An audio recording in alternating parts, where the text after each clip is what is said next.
السلام علیکم ورحمۃ اللہ وبرکاتہ۔ بسم اللہ الرحمن الرحیم، نحمده ونصلی ونسلم علی رسولہ الکریم، اما بعد فاعوذ باللہ من الشیطان الرجیم، بسم اللہ الرحمن الرحیم۔ رب اشرح لی صدری ویسر لی امری واحلل عقدۃ من لسانی یفقہوا قولی، رب زدنی علما، رب یسر ولا تعسر وتمم بالخیر وبک نستعین، آمین یا رب العالمین۔ سورۃ التوبہ آیت 12 سے ابتدا کریں گے۔ کریم رب سے دعا ہے مولا کریمہ ہمارے دلوں میں قرآن کریم کا عشق پیدا فرما۔ اعوذ باللہ من الشیطان الرجیم، بسم اللہ الرحمن الرحیم۔ وَإِنَّكَثُوا، نون کاف سا روٹ ورڈ ہے، ان کا کہتے ہیں توڑنے کو، نقص اور توڑنا۔ جب کوئی شخص اپنے مضبوط رسی کو توڑ دے تو اس موقع پر نقص کا لفظ استعمال ہوتا ہے، اور ویسے لفظی معنی ہوتا ہے کمبل یا سوت ادھیڑنا، اور یہ قریب نقص کے ہم معنی ہے، اور بطور استعارہ عہد شکنی کے لیے استعمال ہوتا ہے، وعدے کو توڑنے کے لیے۔ ہم پیچھے پڑھ کے آ چکے ہیں، اذا ہم ینکثون، وہ عہد توڑ ڈالتے ہیں۔ وَإِن نَكَثُوا أَيْمَانَهُمْ، اور اگر یہ لوگ توڑ دیں اپنی قسمیں۔ یمین آپ جانتے ہیں کہ دائیں ہاتھ کو کہتے ہیں، اور بطور استعارہ قسم کے لیے بولا جاتا ہے، کیونکہ عربوں کی ہیبٹ تھی جب قسم کھاتے یا عہد کرتے، وعدہ کرتے، یا پکا جو وعدہ ہوتا ہے نا، عہد کرتے تھے تو دایاں ہاتھ دوسرے کے دائیں ہاتھ پر مارتے تھے۔ ہمارے ایریے کے اندر بھی یہ رواج ہے کہ پکا پرومس تو ہاتھ پہ ہاتھ مارا جاتا ہے۔ وَإِن نَكَثُوا أَيْمَانَهُمْ، اور اگر یہ لوگ اپنی قسمیں توڑ دیں، یعنی وعدے پورے نہ کریں، مِن بَعْدِ عَهْدِهِمْ، اپنے معاہدوں کے بعد، یعنی معاہدہ کر لیا اور پھر اس کے بعد اگر وہ توڑ دیتے ہیں، اور اگر عہد کرنے کے بعد اپنی قسموں کو توڑ ڈالیں، وَطَعَنُوا، اور طعن کریں، اور کیا کریں؟ طعن کریں۔ اب طعن کا لفظی معنی ہوتا ہے نیزہ، سینگ، یعنی ایسی نوکدار چیز جس کی وجہ سے دوسروں کو زخم لگایا جا سکے۔ تو طعن کا لغوی جو معنی ہے وہ ہوتا ہے نیزے کا وار۔ اسی طرح ہر وہ بات جو دل کو دکھ پہنچانے والی ہو، اس کو بھی تو ہم کہتے ہیں نا طعنہ، کہتے ہیں نا۔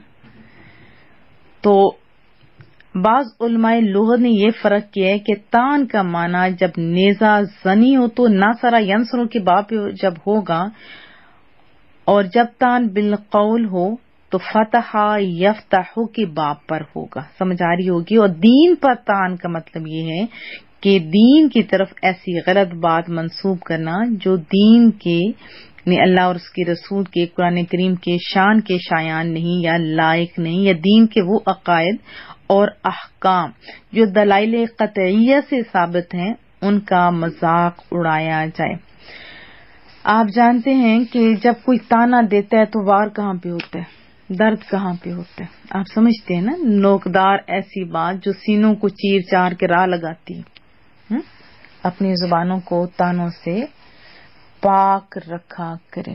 اللہ پاک ہم لوگوں کو میٹھا میٹھا بولنے والا بنائے۔ وَطَعَنُوا، اور طعن کریں، فی دینکم، تمہارے دین پر، تو پھر کیا کریں؟ فَقَاتِلُوا، تو پھر یہ ریزن بتائی جا رہی ہے، ٹھیک ہے۔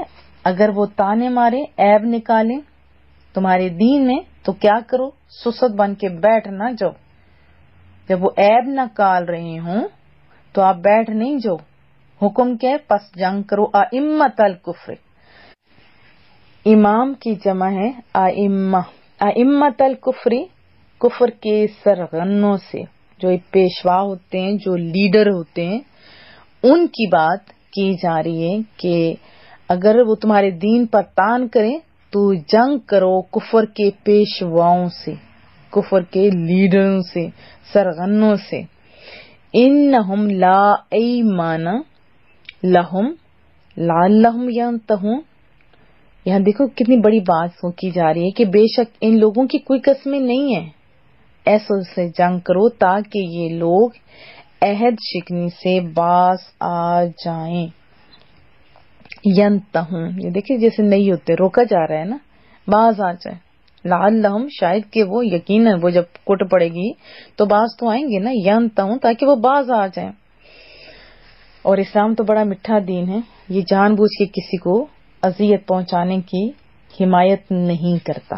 اور یہاں ریزن بتائی جا رہی ہے، پھر فرمایا جا رہا ہے الا تقاتلوا، کیا لا نہیں، تقاتلون، کیا تم نہیں لڑتے، کیا تم جنگ نہیں کرتے، قومن، ایسی قوم سے، نقضوا، جنہوں نے توڑ ڈالا ہے، ایمانہم، اپنی قسموں کو.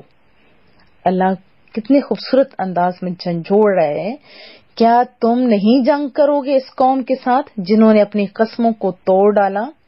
وہموا، ہا میم میم روٹ ورڈ ہے، لفظی معنی ہوتا ہے ایسا غم جو پگھلا دینے والا ہو، ایسا غم جو پگھلا دینے والا ہو، اور ارادے کو بھی ہم کہتے ہیں.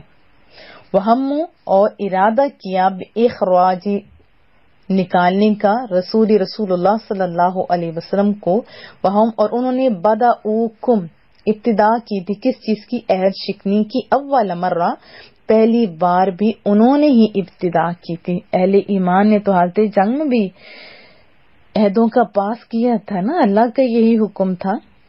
تو اللہ تعالیٰ فرما رہا ہے وَهَمُّوا بِإِخْرَاجِ الرَّسُولِ، اور انہوں نے رسول اللہ صلی اللہ علیہ وسلم کو نکالنے کا ارادہ کیا تھا. انہوں نے ارادہ کیا تھا نا، جیسے غزوہ تبوک پر محبوب کریم تشریف لے گئے تو پیچھے جو رہنے والے تھے انہوں نے کیا ارادہ کیا کہ رسول اللہ صلی اللہ علیہ وسلم کو ہمیشہ کے لیے نکال دیا جائے، اور مشرکین عرب کو اپنی اعانت کا یقین دلا کر انہیں ایک بار پھر بغاوت پر آمادہ کیا تھا. وَهُمْ بَدَؤُوكُمْ أَوَّلَ مَرَّةٍ، اور انہوں نے ہی تم پر پہلی مرتبہ زیادتی کا آغاز کیا تھا، ابتدا کی تھی. کیا تخشونہم، کیا تم ان سے ڈرتے ہو؟ کیسا سوالیہ نشان ہے، کیا تم ان سے ڈرتے ہو؟ فاللہ، پس اللہ تعالی، احق، زیادہ حقدار ہے، احق، زیادہ حقدار ہے، ان تخشوہ، کہ تم اس سے ڈرو، کہ تم اللہ تعالی سے ڈرو، ان کنتم مؤمنین، اگر تم ایمان والے ہو، بشرط یہ کہ تم ایمان رکھتے ہو. رب کریم فرما رہا ہے کیا تم ان سے ڈرتے ہو جو وعدوں کی بھی پابندی نہیں کرتے؟ اللہ فرما رہا ہے سنو سنو لوگو، اللہ تعالی زیادہ حقدار ہے کہ تم اس سے ڈرو، یعنی اللہ سے ڈرو اگر تم ایماندار ہو، یعنی اگر تم سچے مومن ہو، سچے ایماندار ہو. قاتلوہم، ان سے لڑو، ان سے جنگ کرو، یعذبہم اللہ، انہیں عذاب دے گا اللہ، بِأَيْدِيكُمْ، تمہارے ہاتھوں سے. اللہ تعالیٰ اگر کعبے کو ابابیل سے بچوا سکتا ہے تو ان لوگوں کو بھی دور سے مروا سکتا تھا. رب کریم جو کن کہہ کے زمین و آسمان بنا سکتا ہے، یہ سب کچھ کروا سکتا تھا، لیکن اللہ تعالیٰ مومنوں کو عزتیں دے رہا ہے، شانیں بڑھا رہا ہے. رب کریم وہی فرما رہے ہیں ان سے جنگ کرو، انہیں اللہ تعالیٰ تمہارے ہاتھوں سے عذاب دے گا، وَيُخْزِهِمْ، اور انہیں رسوا کرے گا، اور انہیں ذلیل کرے گا، رسوا کرے گا.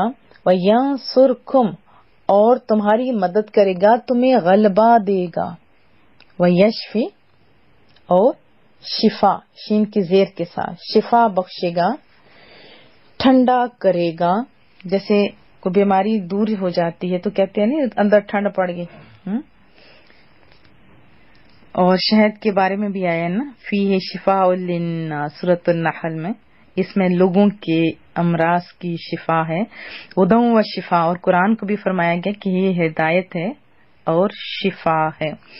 بہرحال اللہ تعالیٰ فرما رہے یشفی، شفا بخشے گا، ٹھنڈے کرے گا. صدور، صدر کی جمع صدر، سینے کو کہتے ہیں. قوم مؤمنین، مومن لوگوں کے سینوں کو کون ٹھنڈا کرے گا؟ اللہ تعالی. جب کامیابی ملتی ہے تو من ٹھنڈ پڑ جاتی ہے نا. رب فرماتا ہے کہ اللہ تعالی ان کے مقابلے میں تمہاری مدد کرے گا اور یوں صحت مند کر دے گا اس جماعت کے سینوں کو، یا ٹھنڈا کر دے گا اس جماعت کے سینوں کو جو اہل ایمان ہیں. وَيُذْهِبْ اور دور کر دے گا غیظ کہتے ہیں سخت غصہ، جلن، قلوبہم ان کے دلوں سے.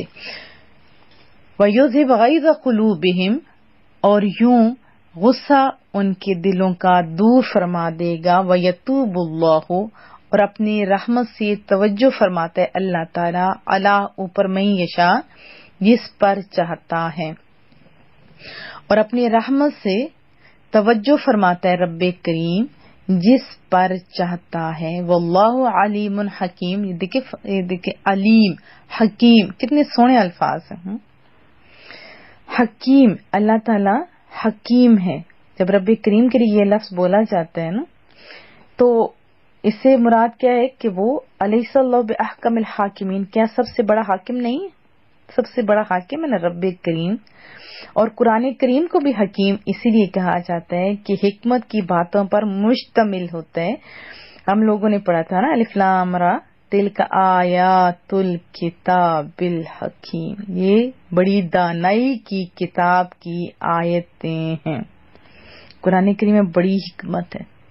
اس کے اندر جب آپ آؤ گے نا صحیح ایک ایک لفظ کو آپ کو لگے گا پورا پورا سمندر ہے. واللہ علیم حکیم اور اللہ تعالیٰ سب کچھ جاننے والا بڑا دانا ہے.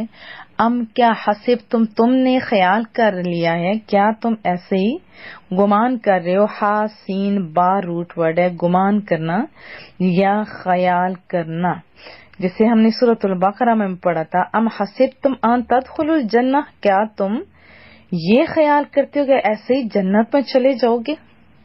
پیچھے پڑھا تھا نا ہم نے حسب تم، کیا تم یہ خیال کر رہے ہو یہ کہ تترکو، تارا کاف روٹ ورڈ ہوتا ہے ترک کرنا، چھوڑ دینا. ٹھیک ہے، یہاں چاہے ارادہ کے لحاظ سے ہو یا ویسے چھوڑ دینا، دونوں معنی مراد لیے جاتے ہیں. تترکو یوں ہی چھوڑ دیا جائے گا تمہیں. وَلَمَّا يَعْلَمِ اللَّهُ، یہاں یعلم کا معنی جاننے میں نہیں آیا بلکہ جتانے کے معنی میں آیا ہے اور پہچان کروانے کے معنی میں آیا ہے. وَلَمَّا يَعْلَمِ اللَّهُ الَّذِينَ جَاهَدُوا مِنكُمْ وَلَمْ يَتَّخِذُوا مِن دُونِ اللَّهِ وَلَا رَسُولِهِ وَلَا الْمُؤْمِنِينَ وَلِيجَةً. یہ ولیجہ کا ایک صرف بتا دیتی ہوں، باقی بہت آسان ہے. ولیجہ کہتے ہیں مہر میں راز کو، یعنی اس بندے کو جس سے ہماری ہر بات شیئر کی ہوئی ہوتی ہے وہ جانتا ہوتا ہے. یہ واحد اور جمع دونوں کے لیے استعمال کیا جا سکتا ہے. اور ولوج کہتے ہیں داخل ہونا. ولیج وہ شخص، ولیجہ وہ شخص ہوتا ہے جو کسی کے گھر میں بار بار آتا جاتا رہتا ہے، تو اس سے جب لوگ ٹرسٹ کرتے ہیں تو ہر بات بتا دیتے ہیں نا. تو یہاں اس آیت میں رب کریم فرما رہا ہے کہ کیا تم یہ خیال کر رہے ہو کہ تمہیں یوں ہی چھوڑ دیا جائے گا، حالانکہ ابھی تک اللہ نے ان کی جو جہاد کریں گے تم میں سے پہچان نہیں کرائی، اور جنہوں نے نہیں بنایا بغیر اللہ اور اس کے رسول اور مومنوں کے کسی کو اپنا محرم راز، یعنی اللہ محبوب کریم اور مومنوں کے سوا کسی کو محرم راز نہیں جنہوں نے بنایا. واللہ خبیر بما تعملون، اور اللہ تعالی خبردار ہے جو تم کرتے ہو. بلکہ آسان لفظوں میں یہ ایک دفعہ پھر بتا دوں، کیا تم یہ خیال کرتے ہو کہ آزمائے بغیر چھوڑ دیے جاؤ گے، اور ابھی تو اللہ نے ایسے لوگوں کو ممتاز ہی نہیں کیا جنہوں نے تم میں سے جہاد کیے اور اللہ اور اس کے رسول اور مومنوں کے سوا کسی کو اپنا دوست نہیں بنایا. اور اللہ تعالی خبردار ہے، ہر اس کام سے، ہر اس عمل سے جو تم کرتے ہو۔ ان آیات میں پہلی بات تو یہ بتائی گئی، بلکہ حکم دیا جا رہا ہے کہ اگر کفار معاہدہ توڑ دیں اور مسلمانوں کے دین میں طعن و تشنیع کریں تو پھر کوئی عہد باقی نہیں، بلکہ ان کا فیصلہ کہاں ہوگا؟ میدان جنگ میں۔ اب طعنہ زنی سے مراد کہ دین اسلام کی طرف کوئی ایسی بات منسوب کرنا جو اسلام، جو ہمارا مذہب ہے، ہمارا دین اسلام ہے، اس کے شان کے شایان نہ ہو، یا ضروریات دین میں سے کسی چیز کو ہلکا جان کر اس پر اعتراض کرنا، جیسے کہ ہم لوگ پردے کی ہی بات کر لیتے ہیں، اس کو ہلکا سمجھنا، نماز روزے کو ہلکا سمجھنا، کسی چیز کو بھی، یا ان چیزوں پر طعنہ کرنا، قرآن کے بارے میں رسول اللہ صلی اللہ علیہ وسلم کی ذات اقدس پر طعنہ زنی کرنا، یا رسول اللہ صلی اللہ علیہ وسلم کی شان پاک میں گستاخی کرنا، سب اس میں داخل ہیں۔ اور رسول اللہ صلی اللہ علیہ وسلم کے دور اقدس کے اندر جنہوں نے محبوب کے اوپر زبان اٹھائی تھی نا، تبیان القرآن ذرا کھول کے دیکھیے، یہ میرے سامنے پڑی ہوئی ہے، تبیان القرآن میں بہت ساری احادیث اتھینٹک والی آپ کو ملیں گی، جس نے بھی رسول اللہ کی ذات اقدس پر طعنہ زنی کی، چاہے وہ بیوی تھی، بہن تھی، کوئی اپنا تھا، پرایا تھا، جس نے بھی زبان نکالی غلط طریقے سے، تو اس کو پھر زندہ ان لوگوں نے رہنے نہیں دیا۔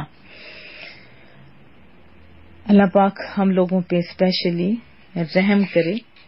اور یہ بات تو تھی کفار کی بات ہو رہی ہے نا، کہ جنہوں نے، یعنی وہ سرغنے، جو بعض تو ایسے تھے جو مرتد ہو گئے، جو یا کفر کے کوئی بھی سرغنے، یا کوئی وہ لوگ جنہوں نے عہد و پیمان کیے، پھر راحت کی زندگی بھی بسر کر رہے تھے، لیکن پھر انہوں نے کیا کیا؟ وہ طوطا چشم ہے، وہ انسان فراموش، زبان تو چلانے سے باز نہیں آتے۔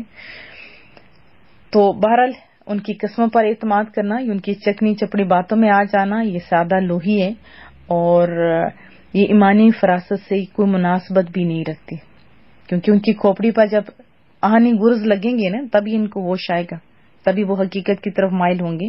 کیونکہ دیکھیں، کفار کی ذہنیت کا یہ تو خوبصورت تجزیہ اللہ تعالیٰ نے کر دیا۔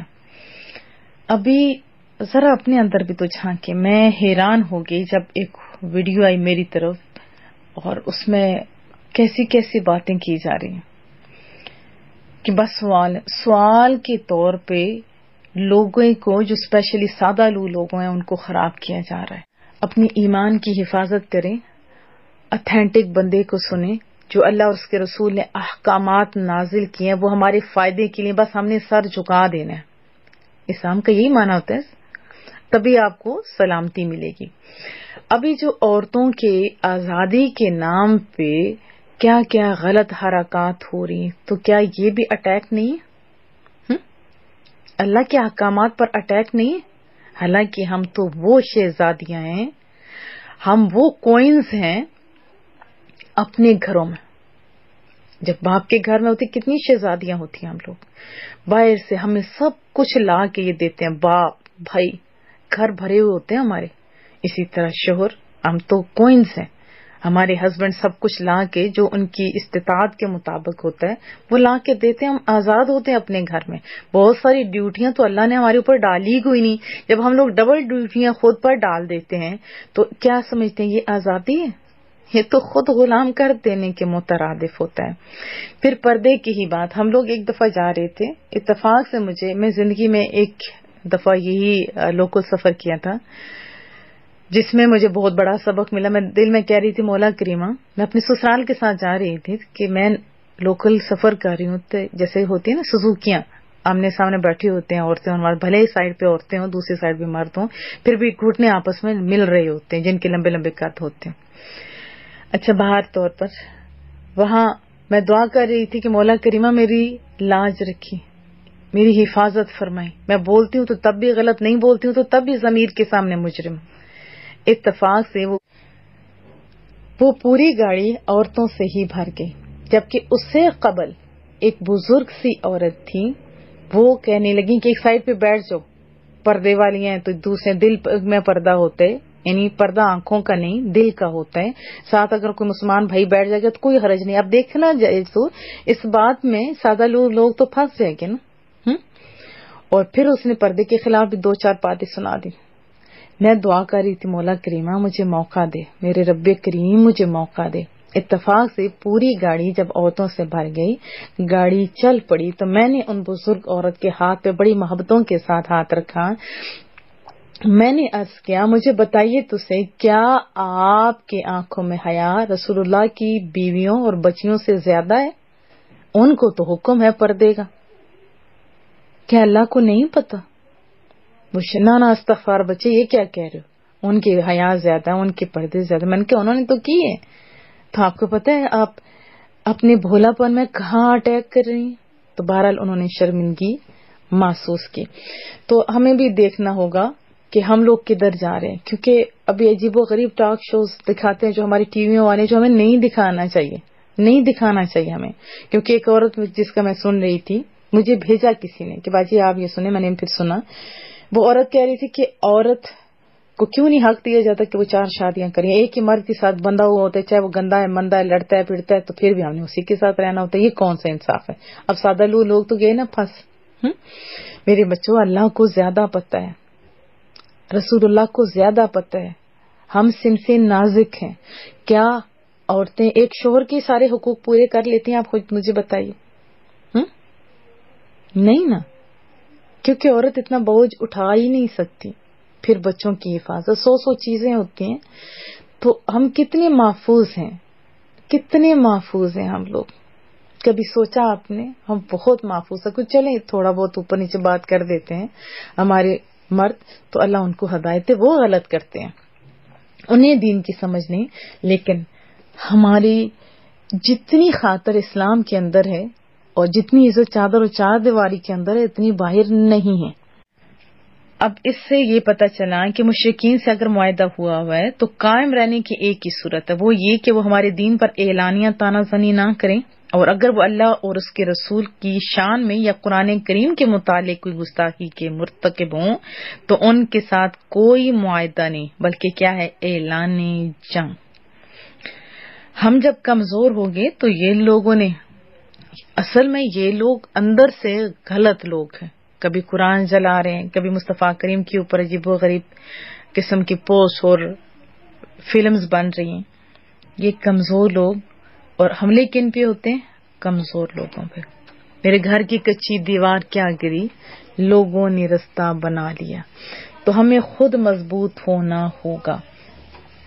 اور ایک اور یہ بھی بات پتہ چلی کہ کفار کے ساتھ جنگ کرنے سے مسلمانوں کی غرض ان کے ذاتی مفادات نہیں ہیں, بلکہ کفر اور بدعمالی سے روکنا ہے. اور یہی اسلام کا جو اہم مقصد جہاد ہے وہ یہ ہے. پھر آیت 13 کے اندر فرمایا جا رہا ہے کہ کیا تم اس قوم سے نہیں لڑو گے جنہوں نے اپنی قسمیں توڑ دی اور صلح حدیبیہ کا عہد بھی توڑ دیا. مسلمانوں کے حلیف حضاہ کے مقابل بنی حضاہ کے مقابل اپنے بنی بکر کی مدد کی, اور دار الندوہ میں مشورہ بھی کیا. کیا مشورہ کیا؟ کہ مصطفیٰ کریم کو مکہ مکرمہ سے نکالنے کا ارادہ کیا. حالانکہ پہلی مرتبہ انہوں نے ہی تم سے لڑائی کی ابتدا کی تھی, تو کیا تم ان سے پھر بھی ڈرتے ہو؟ اتنا ظلم کر رہے ہیں وہ لوگ, تم ظالم کا ساتھ دے رہے ہو. نہیں, اس بنا پر ان سے جنگ ترک نہ کرو.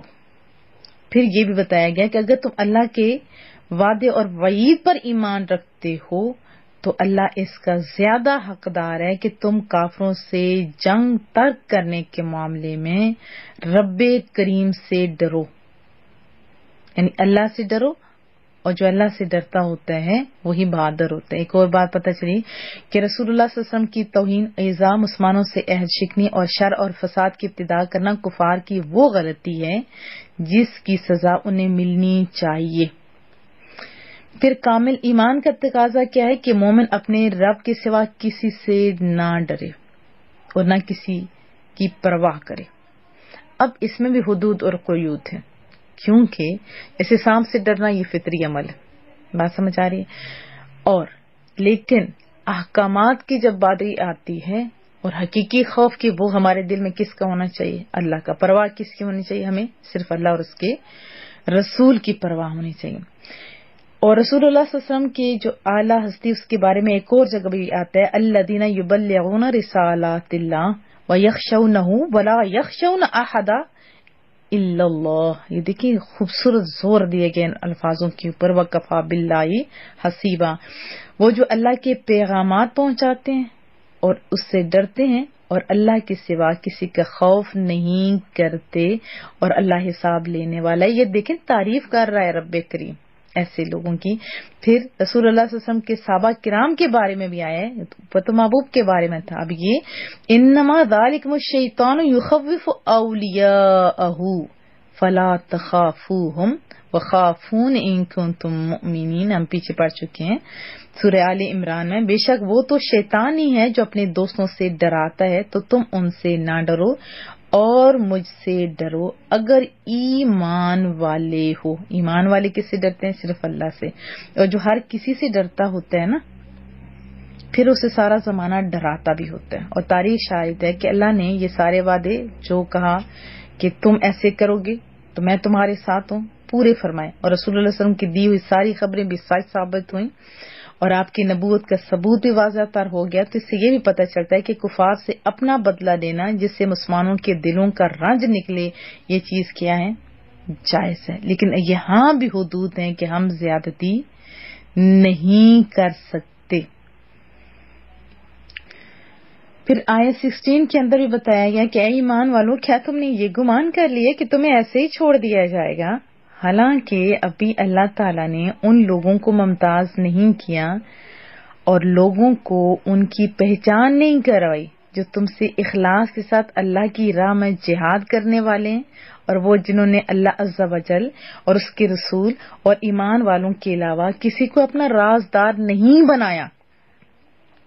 اور اللہ تمہارے کاموں سے خبردار ہے. وہ یہ جانتا ہے کہ تم جہاد کرنے میں مخلص ہو. یعنی اس سے کیا پتہ چلا ہے کہ دعوی ایمان کی صداقت کا امتحان بھی لیا جاتا ہے کہ بندہ مشکل حالات میں ثابت قدم رہتا ہے یا نہیں, صبر کرتا ہے یا نہیں. ایک اور بات پتہ چلی کہ مخلص اور غیر مسلم میں امتیاز کر دیا گیا کہ مسلمان مشرکوں سے دلی دوستی نہیں کرتے بلکہ منع کیا گیا کہ اہل ایمان ان لوگوں سے دلی دوستی نہ کریں اور ان کے پاس جا کے اپنے اہل ایمان کی, اپنی کنٹریز کی, اپنے لوگوں کی جو راز کی باتیں وہ نہیں پہنچاتے. سورہ آل عمران میں بھی ہم پڑھ کے آ چکے ہیں لا يتخذ المؤمنون الكافرین اولیاء من دون المؤمنین وَمَن يَفْعَلْ ذَلِكَ فَلَيْسَ مِنَ اللَّهِ فِي شَيْءٍ إِلَّا أَن تَتَّقُوا مِنْهُمْ تُقَاةً وَيُحَذِّرُكُمُ اللَّهُ نَفْسَهُ وَإِلَى اللَّهِ الْمَصِيرُ.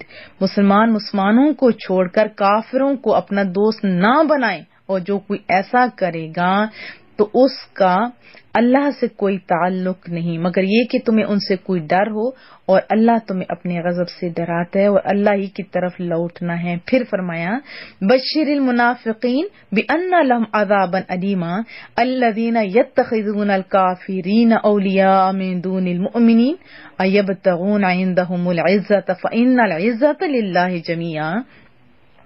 منافقوں کو خوشخبری دو کہ ان کے لیے کیا چیز ہے؟ دردناک عذاب ہے.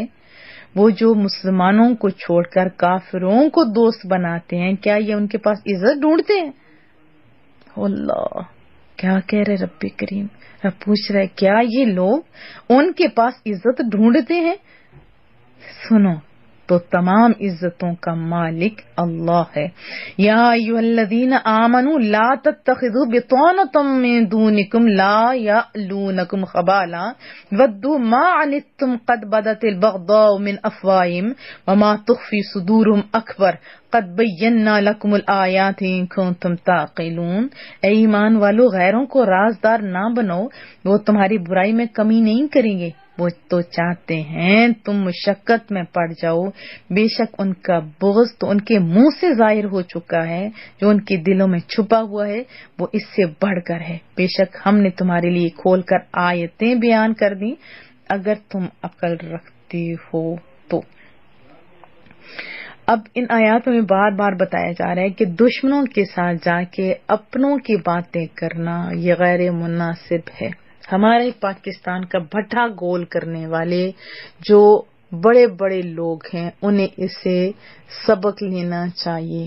اگر آپس میں اختلاف ہو جائے تو باہر جا کے اپنی کمزوریاں بتانے والوں، میرے وطن کو کھوکھلا کرنے والوں، اللہ تم لوگوں کو ہدایت دے. تم ان کو دوست بنا رہے جن کو اللہ کہتا ہے نہ بناؤ، اور ان کو دشمن کہہ رہے جو تمہارے لا الہ پڑھنے والے ہیں. اس سے ہمیں بہت ساری باتوں کا پتہ چلتا ہے کہ اپنے رازوں کو آپ باہر نہ بتاؤ، ایسے نہ یار بناؤ ایسے لوگوں کو جو آپ کو نقصان پہنچائیں. ہمارے میڈیا کو بھی چاہیے کہ پیسوں کے لیے نہ میرے وطن کو کھوکھلا کریں. انشاءاللہ میرے وطن کو ہوگا بھی کچھ نہیں، لا الہ کے نام پہ بنا ہے انشاءاللہ. پھر اس ایک بات جو آخر میں بتائی گئی اس کی وضاحت کر دوں کہ لوگوں کی نیتوں اور ان کے مقاصد سے خبردار ہے رب کریم، اور میں سے کوئی چیز بھی اللہ سے پوشیدہ نہیں ہے. تو کیا حکم ہے ہم سب لوگوں کو کہ جو بھی کام کرو اپنی نیتوں کو درست رکھو. حضرت عبداللہ بن عباس رضی اللہ تعالیٰ عنہما فرماتے ہیں کہ اللہ تعالیٰ اس بات کو پسند نہیں فرماتا کہ باطن ظاہر کے خلاف ہو. ذرا اپنا محاسبہ کریں، ہم منہ کے اچھے اچھے اور اندر کے کچے کچے، کیا ایسا تو نہیں ہے نا؟ اللہ پاک ہم لوگوں کو سمجھ عطا فرمائے. اچھا، یہ بار بار جو جہاد کی ترغیب دی جا رہی ہے کیوں؟ ایک تو پچھلی آیات میں ہم نے پڑھا تھا کہ حج کے موقع پر حضرت علی مرتضیٰ کو بھیجا گیا اور وہ اعلان کیا گیا، وہ جو پالیسیاں تھی میں آپ کو بتا چکی ہوں. اب اندیشہ کیا تھا جب ساروں کو پتا چلے گا، کن کو؟ کفار کو، تو وہ تو اکٹھے ہو جائیں گے نا، یہ تو بھڑک جائیں گے، کیونکہ ان لوگوں کو منع کیا گیا کہ اب وہ حج بھی نہیں کر سکتے، وہ تو کعبے میں آ ہی نہیں سکتے، کعبے کی جو حفاظت کی ڈیوٹی تھی اس سے بھی ہٹا دیا گیا. تو اس سے پہلے ہی کہ وہ کچھ کریں مسلمانوں کو کہا گیا کہ تم لوگ ریڈی ہو جاؤ. بہت ساری آیات میں پیچھے بھی ہم پڑھ چکے ہیں کہ یہ نہیں کہ سر پہ جب جنگ اور تلوار لٹکنا لگ جائے تو پھر کہو کہ آپ رک جائیے جی ہم لوگ ذرا تلواریں بنا لیں، ان تک تو کام تمام کر دے گا دشمن. تو پہلے سے تیاری کا حکم دیا گیا ہوا ہے. ہمارے وطن کے اوپر بہت سارے حملے ہو رہے ہیں لیکن کھل کے کیوں نہیں کیے جا رہے؟ کیونکہ ان کے پاس ایٹمی قوت ہے. اور بار بار کہوں کہ آپ بھی دعا کیا کریں تمام مسلمانوں کے لیے کہ اللہ ہم لوگوں کو ہدایت دے، ہمارے اندر سے دولت کا لالچ نکال دے، اپنی اور اپنے محبوب کی محبت ہمارے اندروں کو میرے مولا روشن کرنے والی پیدا کر دے، اور ہمیں ہر لمحے کے لیے ریڈی رہنا چاہیے. کیونکہ دنیا میں دیکھیں جو بھی ہوا، آنکھیں بند ہوئیں گی تو اللہ کے سامنے جانا ہے نا ہم لوگوں نے. اگر یہ ساری باتیں اللہ کی مانی ہوئی تو وہاں بھی شرمندہ نہیں ہوں گے، دنیا میں بھی عزتیں ہوں گی، اور نہیں مانی تو دونوں طرف رسوائیاں. پوری دنیا میں جو رسوائیاں کیوں ہو رہی ہیں؟ کیونکہ ہم نے قرآن کریم کو سمجھا ہی نہیں، ہم نے اللہ اور اس کے رسول کے احکامات کو وہ اہمیت جو دینے کا حق تھا نہیں دی. اللہ سے جو ڈرنے کا حق تھا ہم اوروں سے ڈرنے لگ گئے. عزتوں کا مالک کون ہے؟ اللہ. ذرا اپنا محاسبہ کریں، ہم کس سے ڈرتے ہیں؟ گھر باہر ہر جگہ کس سے ڈر رہے ہیں؟ لوگوں سے. جن سے ڈرتے ہیں نا پھر اللہ ان کو آپ پہ غالب کر دیتا ہے. جو بہادر ہوتے ہیں، بہادر یہ مطلب نہیں ہوتا کہ منہ کے ساتھ ڈنڈا باندھا ہوا اور کوئی اسی کو لڑے نہیں یا گھر میں لڑائیاں کرے نہیں. بہادر انسان صبر والے ہوتے ہیں، قوت فیصلہ والے ہوتے ہیں، بڑی شانوں والے ہوتے ہیں، بڑی عزتوں والے ہوتے ہیں. بس اللہ اور اس کے رسول کے احکامات کے خلاف بات آ جائے تو وہاں پہ جھکتے بھی نہیں ہوتے. ذرا اپنا محاسبہ کیجیے آپ. اللہ آپ کو اور مجھے قرآن کریم کو سمجھنے، اس پر عمل کرنے کی توفیق عطا فرمائے. ضمناً یہ بھی عرض کر دوں گی، وعدوں کی پابندی جو بار بار پڑھ رہے ہیں، آپ اپنا محاسبہ کریں، کیا وعدے کی پابند ہیں؟ اگر ہیں تو خوش نصیب، نہیں ہے تو آج سے آپ نے کوشش کرنی. ایک اور بات، یہ جو تانے دینے، ایک تو کفار ہے، اب بھی ہم لوگ کیا کریں؟ روزے آتے تو تب کیا حال کر رہے ہوتے ہیں، عجیب و غریب پنکھے ڈال کے نیچے چیزوں عجیب و غریب ہم لوگوں نے وہ جوک لکھے ہوئے ہوتے ہیں. کیا ہماری شان کے شایان ہے یہ؟ نہیں. پھر نمازوں کے بارے میں مذاق کیا جا رہا ہے، فرشتوں کے بارے میں، تو ایمان کو خطرہ ہے، خطرہ ہے. سمجھیے اللہ پاک بار بار کہوں گی کہ قرآن و سنت سیکھیے. جو ہمارے گروپس میں ہیں دوسروں کو موٹیویٹ کریں، بار بار کہیں، بار بار پوچھیں کیا آپ نے سنا. پھر سن کے تو اپنے آپ سے پوچھیں کہ ہم نے کتنا عمل کیا. پھر اپنے ادارے کو دعاؤں میں یاد رکھیے. السلام علیکم ورحمۃ اللہ.